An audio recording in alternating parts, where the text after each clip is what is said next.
നെടുമങ്ങാട് സൂര്യ ബാറിലെത്തി മദ്യം വാങ്ങിയ ശേഷം പണം ആവശ്യപ്പെട്ട ജീവനക്കാരനെ ദേഹോപദ്രവം ഏൽപ്പിക്കുകയും ബിയർ കുപ്പി കൊണ്ട് എറിയുകയും ചെയ്ത ഗുണ്ടയും സുഹൃത്തുമാണ് അറസ്റ്റിലായത്. ഒട്ടേറെ കേസിൽ പ്രതിയായ കരിപ്പൂര് കുഴിവിള വീട്ടിൽ സ്റ്റംബർ അനീഷ് എന്ന് വിളിക്കുന്ന അനീഷ്, കരിപ്പൂര് കാരാന്തല മേടയിൽ നിരപ്പിൽ വീട്ടിൽ എസ് ലിജിൻ കുമാർ എന്നിവരെയാണ് നെടുമങ്ങാട് പോലീസ് അറസ്റ്റ് ചെയ്തത്.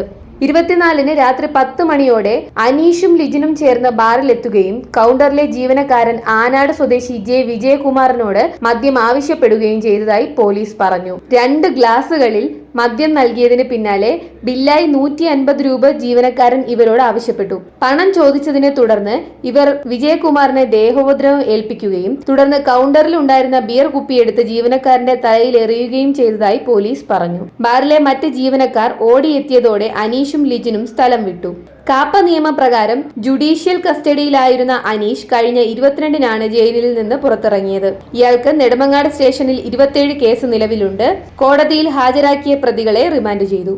ഭാരത് വിഷൻ, നെടുമങ്ങാട്.